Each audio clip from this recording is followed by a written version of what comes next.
you have a sourdough, then probably from time to time you have some discard. Now, if you look a little bit on the internet, you find many recipes to make different stuff with your discard. Waffles, pancakes, some cakes or muffins, a chocolate muffin.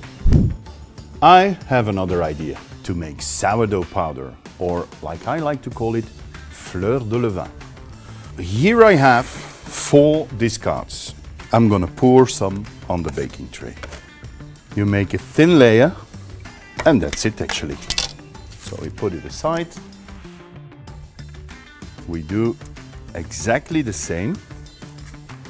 Don't worry, it's not to make a wedding cake afterwards. For the stiff one, we take a rolling pin, we take the sourdough, and we just sheet it until we have a thin layer. And then last but not least, here's my Barbara, my stiff sourdough, coming from Altamura. Make sure you're all thin enough. I think that's okay for me. Voila. So once you have them spread or sheeted, it's time to go one step further, because now we're gonna dry them. You need to dry them in an oven. You can dry them at a low temperature, let's say 100 degrees centigrade, or you can bake them at 220. You can play with the colors. You can keep them quite pale, or you can go for more darker toasted colors, like this. So most important is that they are very dry. What we need to do now is to turn this baked sourdough discard into powder. Now, if you have a mortar and pestle, you can do it with a mortar and pestle in order to get a fine flour. I'd like to use one of these flour mills. So what you have here is actually dried sourdough, discard, something that you would normally throw away. We are turning now into an ingredient.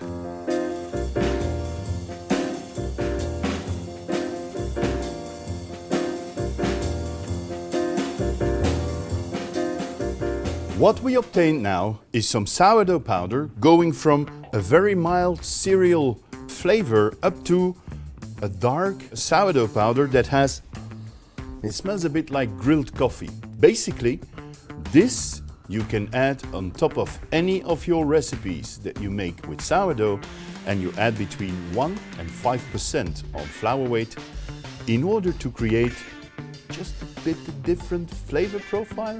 But there is a couple of other applications that I would like to show you. Some of you are pretty much into decoration. Now, you work with rye flour, you work with rice flour, some of you even use cocoa powder. Well, with this you have a whole new range of colors that you can add on top of your breads to create different aspects. We're gonna decorate these breads, and you see they're a little bit sticky from the humidity, so you can already dry them out just by using the sourdough powder to place them on the oven loader.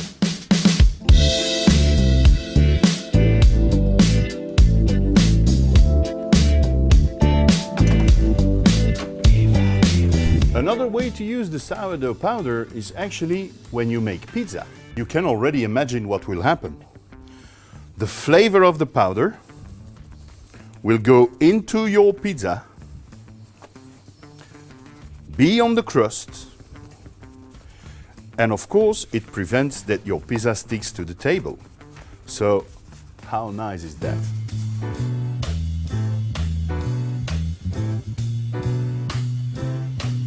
Well, it's a marvelous night for a moon dance with the stars up above. Now, it's not only when you make bread that you can use the sourdough powder to spice up some stuff. These are boiled potatoes.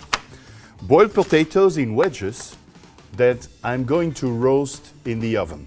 And I've seen from my grandmother, actually, that she was using some durum wheat flour on top of that. So with a little bit of olive oil, and then we top with some sourdough powder. And again here, you can make it. And you see You see the oil and the sourdough powder sticks that will give delicious roasted potatoes. So they go in the oven as well.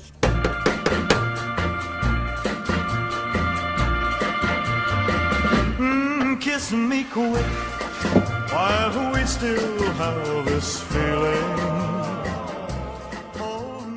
So we have different colors, different flavors that you can use in your breads, in any recipe that you have, between 1 and 5%, let's say, on flour weight to boost the flavor profile of your sourdough, to create a different flavor profile. If your sourdough is quite fruity, by adding some of these toasted, you will get more grilled coffee flavors, toasted flavors, roasted flavors.